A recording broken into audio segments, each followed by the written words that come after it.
Hey guys, I'm Nick and welcome back to Sci-Finatics. Today we're talking about Star Trek Discovery episode 11 entitled Rosetta. It was an okay episode of Discovery. It probably wasn't my favourite episode of Discovery this season. There was a lot of talking in this episode. There was a lot of self-reflection. I know Star Trek Picard's first episode was called The Stargazer this week, but it seems like this episode of Discovery I think should have been called The Navel Gazers.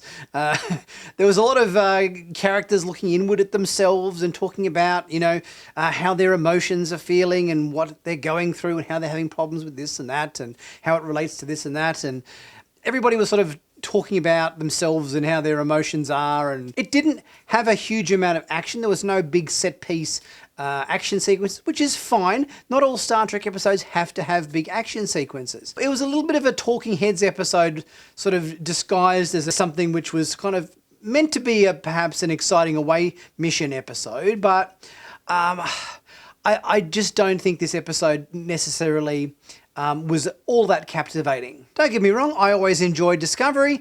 I just feel sometimes the episodes can be a little bit hit and miss. And I think this episode probably leans more towards the miss side of the scale than the hit, I think. Guys, if you're not subscribed to Sci-Finatics, please go ahead and subscribe. There's so much content at the moment. I'm struggling to keep up with all the Picard stuff we've got going on. We've got Discovery stuff going on.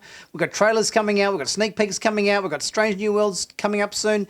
There's so much going on, so please don't forget to subscribe to the channel. Keep up to date with all the latest Star Trek news on YouTube. So when this episode starts, which is entitled Rosetta, by the way, we've got Book and Taka having to work out their little mission to hide out on Discovery, to do what they have to do to hitch a ride to the 10 Seas planet. We've got Burnham leading the away team to the planet, to which used to be the 10 Seas home, to find out a bit more information because they don't want to go in blind to the negotiation process. They want to learn a bit more first, which is pretty understandable, and it's smarter to wait a little bit longer and do it right than to jump in head first and potentially mess it up. So I think that's, it's a good course of action to do that, to get a bit of, inside intel before you go rushing in head first. It was interesting seeing the away team on the planet. I think we had new EV suits in this episode, which looked good, although we kind of had divisional colours on the EV suits. Culber had a white one, Detmer had a yellow one, but where you would expect Burnham and Saru would have red ones, they in fact had black ones, which sort of seemed to be, an interesting choice. It's like, well, hang on, we've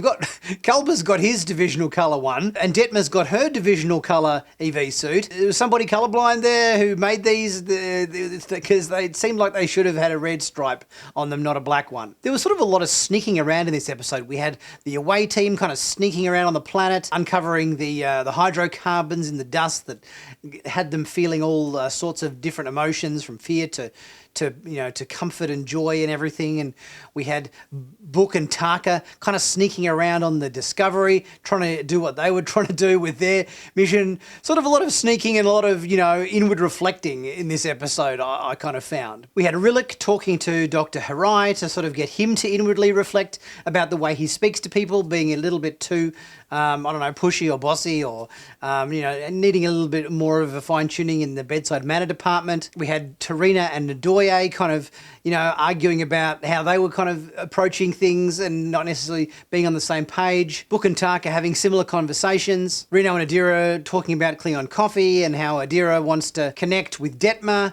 and spark up a friendship with her. One of the better parts of this episode was the fact that we got a little bit more character development from Detmer.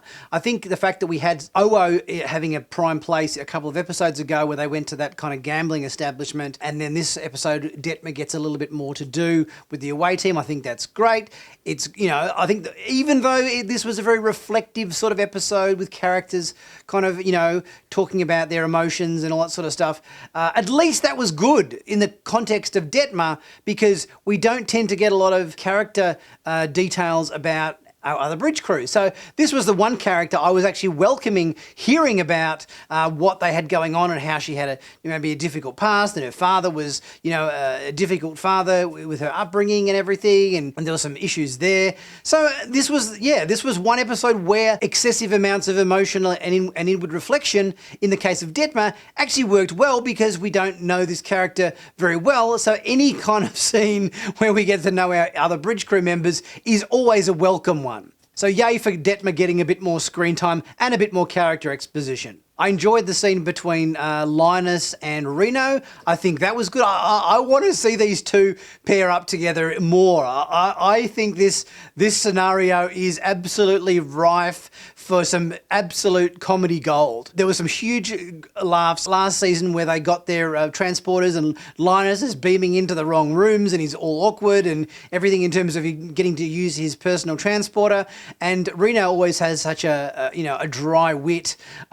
I definitely want to see more scenes with Linus and Reno paired up together because I think this is a goldmine of untapped comedy potential. We had Book strike up an uneasy alliance with Ndoye, which sort of surprises me. She kind of went along with this so quickly, as, it's one thing to make a deal with Book, but Book is not just Book, it's Book and Taka, and it's been proven before that Taka cannot be controlled. No matter what deal you make with Book, Taka's just going to do what he wants to do regardless. So I'm kind of surprised that Ndoye just went along with Book's proposal so easily without any question, because surely it must be a case of, fool me once, shame on you, fool me twice, shame on me. We had the scene in engineering where Reno found Taka hiding underneath the console, and I thought, oh, he's busted. He's going to end up in the brig. But then at the end of the episode, Reno's taken hostage on Book's ship. What? How did that happen? At the end of the episode, we obviously had, we've got Saru and Tarina off on another date. They're having these little dates all over the place now. It's like, they must be up to at least date somewhere between, 3 and 5 by now. What does that mean?